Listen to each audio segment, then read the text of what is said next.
जनता party के प्रदेश मुख्यालय के सभागार में उपस्थित सभी पत्रकार बंधुओं को हम सभी भारतीय जनता पार्टी के सदस्यों की ओर से, भाजपा परिवार की ओर से धनतेरस की ढेर सारी शुभकामनाएं। माँ लक्ष्मी की कृपा आप सबों पर बनी रहे और दीपावली आप सब खूब अच्छे से मनाएं, यही हमारी कामना है। मित्रों, आज जो स्थिति है, चुनाव का समय है, दीपावली का भी समय इसके बाद है, फिर इसके बाद छठ का भी समय होगा, लेकिन इसके बीच में भी ये राज्य सरकार की जो कारगुजारियाँ हैं ना, वो आप सबों के समक्ष रखना बहुत ज़रूरी है, बहुत आवश्यक प्रतीत होता है। आप देखें, इस राज्य सरकार पर 70,000 करोड़ के घपले घोटाले का आरोप लगा। कहते ना, रावण रूपी रूप ले लिया था यहाँ करप्शन ने। करप्शन का रावण रूपी रूप था, जो जैसे रावण के बारे में प्रचलित था, वो कुछ भी डकार जाता था, वो पचा जाता था।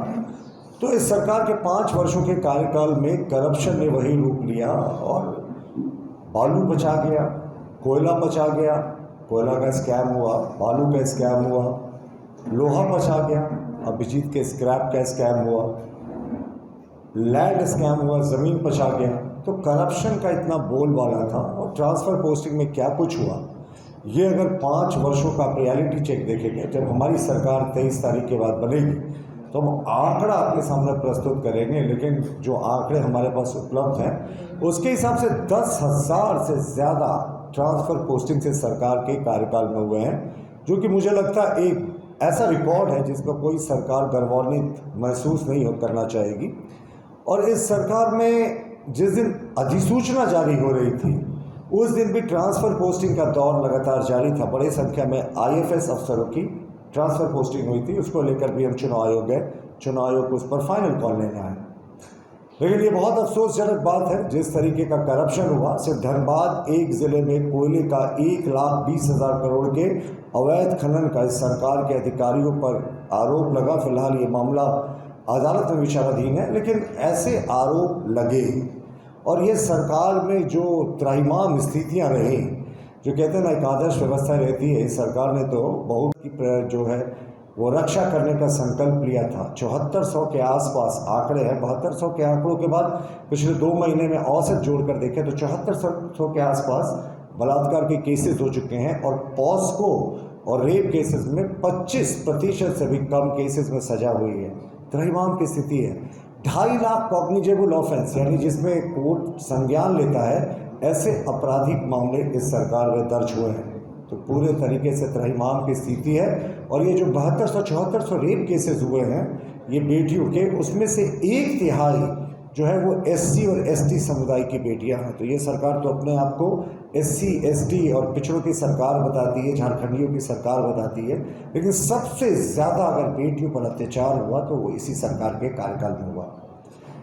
अब चलिए दिखाते हैं आपको। मैंने आपको पहले दिखाया कि इस सरकार ने किस तरीके से अपने लिए सारे पैमानों को तोड़ते हुए लगातार विकास किया, अपनों के लिए। सरकार के मुख्यमंत्री, माननीय मंत्री, पता नहीं इनकी जब ये एफिडेविट करेंगे तो जब इसके कंपैरिजन्स आएंगे तो इनकी कई गुना संपत्ति बड़ी होगी, ये भी देखने वाली बात होगी।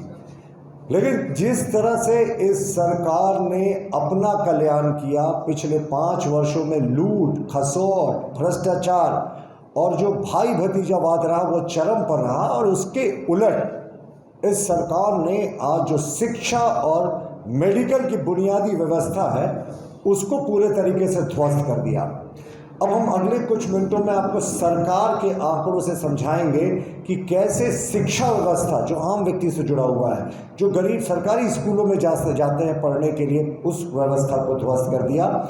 और जो सरकारी अस्पताल हैं, जहां गरीबों का इलाज होता है, जहां झारखंडियों का इलाज होता है, वहाँ की व्यवस्था की reality check facts and figures के साथ आपको बताएंगे।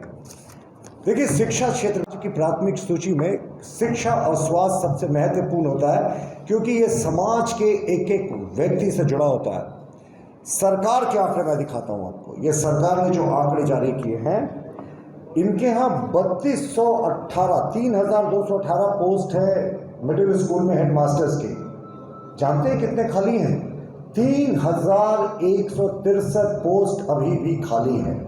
यही इस सरकार के रियलिटी चेक है। ये इसी सरकार का आंकड़ा है, सरकार ने जो आधिकारिक रूप से जारी किया है। यानी 96% मिडिल स्कूलों में कोई पूर्णकालिक जो प्रिंसिपल है या हेडमास्टर है वो है नहीं। अब आप देखिए, प्रिंसिपल नहीं होने से क्या बुनियादी समस्याएं होती है, किसी को बताने की आवश्यकता नहीं है। शिक्षा की गुणवत्ता पर असर होता है, बच्चों की शिक्षा ठीक से नहीं हो पाती है, फिर वो कंप्लीट नहीं कर पाते हैं। तो जिस राज्य में सरकार ने पिछले 5 वर्षों में जो मिडिल स्कूल के प्रिंसिपल हैं 96% उनके पद को खाली रखा है, क्या उस सरकार को सत्ता में रहने का या दोबारा लौटने का हक है? उसके बाद अगर कुल टीचर्स की बात करें, सभी middle, high school, primary teachers सब मिलाकर, आपको जानकर आश्चर्य होगा कि 68% वैकेंसीज अभी भी जो टीचर्स हैं उनकी है। तो जिस राज्य में 68% सरकारी शिक्षकों की कमी हो और सरकार ने इसके लिए कोई महत्वपूर्ण कार्य योजना के अंतर्गत नियुक्तियां नहीं की हो, उस सरकार से आप क्या उम्मीद कर सकते हैं? क्या इस सरकार को लौटना चाहिए जिसने शिक्षक को बैठा दिया? अगर आप देखें, पारा शिक्षकों की बात करें जो एक रीढ़ माने जाते हैं, एक जितने हमारे स्कूल हैं सरकारी, उनमें पारा शिक्षकों के भरोसे बहुत हद तक सिस्टम चलता है।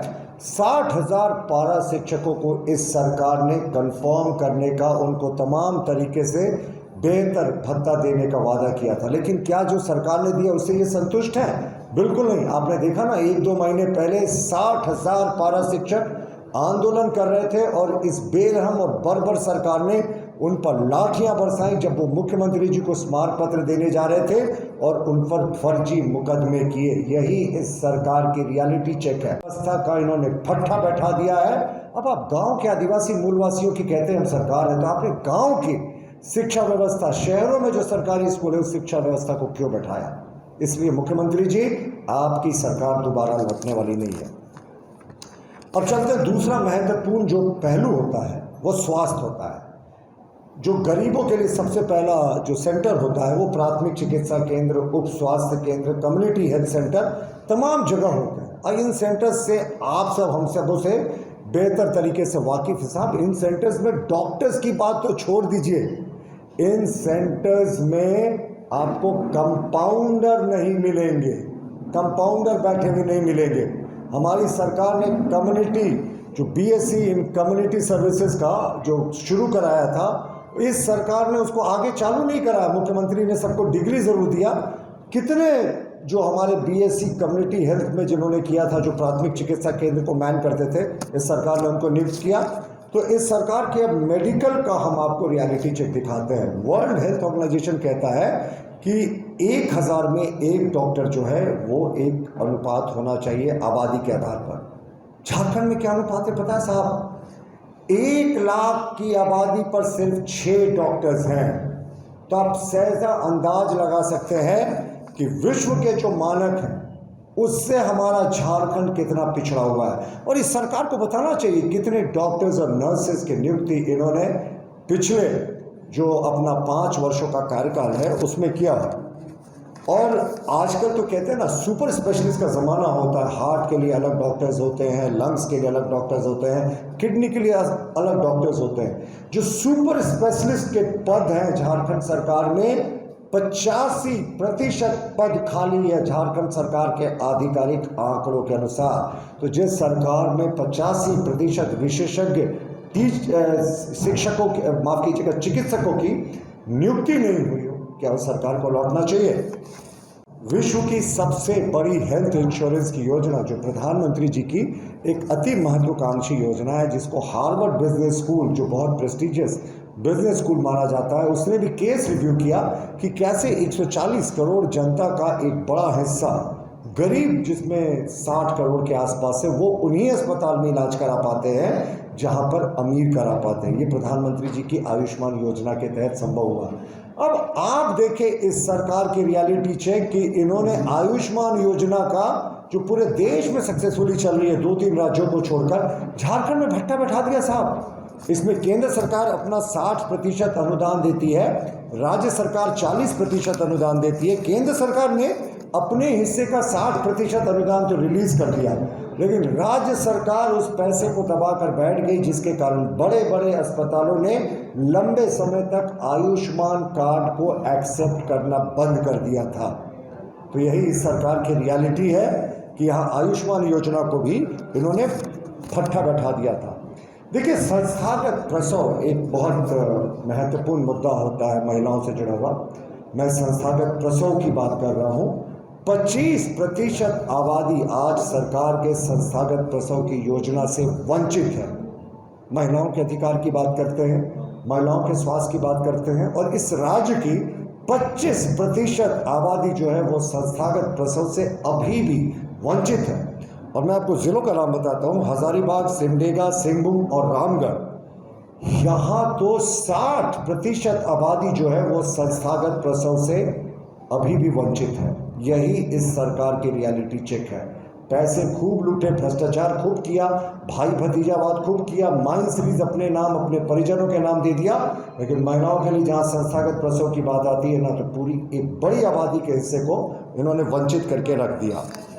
अब महत्वपूर्ण हिस्सा होता है वो नर्सेज होती हैं, और जब आप अस्पताल में जाते हैं तो पहली मुलाकात जो होती है वो आपकी डॉक्टर से पहले नर्सेज से होती है, जो सबसे पहला आपका प्राथमिक इलाज करती हैं। आपको पता है इस राज्य में 5,872 नर्सों के पद हैं, और आपको जानकर आश्चर्य होगा कि 5,872 पदों में 17 ऐसे जिले हैं जहां 52% नर्सों के पद जो हैं वो रिक्त हैं, यानी 52% नर्सों के पद पर नियुक्ति नहीं हुई। तो आप क्या उम्मीद करते हैं इस सरकार से, जिसने पूरे तरीके से स्वास्थ्य सेवाओं को बैठा दिया? साहब, नर्सों के 17 जिलों में 52% पद जो है वो खाली है। तो शिक्षा, और ये कहा जाता है ना कि स्वास्थ्य जो है वो बुनियादी चीज़ होती है। 108 एम्बुलेंस आप लोग अक्सर दिखाते हैं टीवी चैनल्स में, न्यूज़पेपर रिपोर्ट्स में, कि किस तरीके से 108 एम्बुलेंस की व्यवस्था को पूरे तरीके से ध्वस्त कर दिया गया। खटिया में टांग कर मरीजों को ले जाया जाता है। एम्बुलेंस के ड्राइवर्स कुछ समय पहले तक हड़ताल में थे। पूरे तरीके से 108 एम्बुलेंस सेवा, जो हमारे पूर्ववर्ती रघुवर दास के नेतृत्व वाली भाजपा सरकार की एक फ्लैगशिप योजना थी, आप फ़ोन करें और अधिकांश समय आधे घंटे से पहले एम्बुलेंसेस पहुंच जाती थी, इस सरकार ने ध्वस्त कर दिया। ये मेडिकल और शिक्षा का मैंने आपको बताया।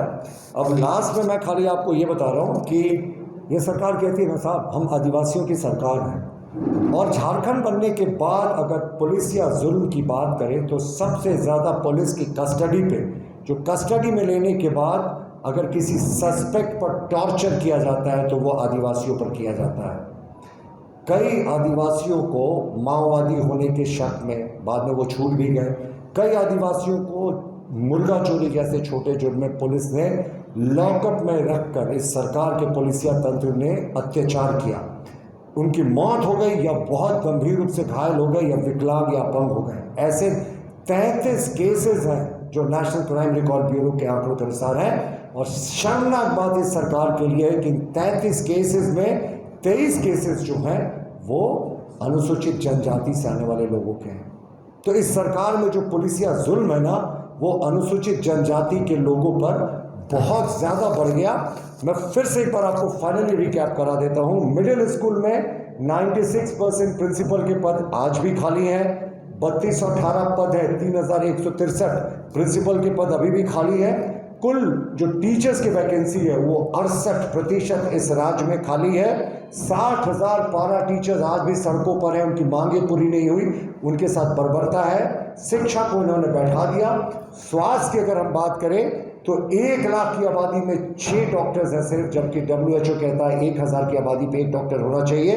विशेषज्ञ डॉक्टरों के 85% पद खाली है।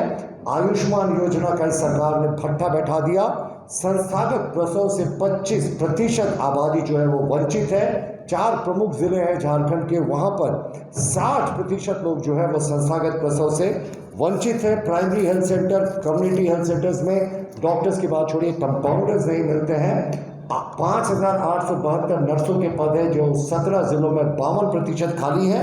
तो जिस तरीके से इस सरकार ने सिर्फ करप्शन, भ्रष्टाचार, भाई भतीजावाद के चलते जो शिक्षा और स्वास्थ्य जैसी बुनियादी व्यवस्थाओं को ध्वस्त कर दिया, ये सरकार के ही आंकड़े थे। तो इस सरकार को झारखंड की जनता कभी नहीं आने देने वाली। हेमंत सोरेन जी के नेतृत्व में पिछले 5 वर्ष, अगर 5 महीने छोड़ दे चंपई सोरेन जी के, तो 4 साल 7 महीने झारखंड की सबसे भ्रष्ट सरकार इतिहास में रही है। और 23 नवंबर आने दीजिए, ये इतिहास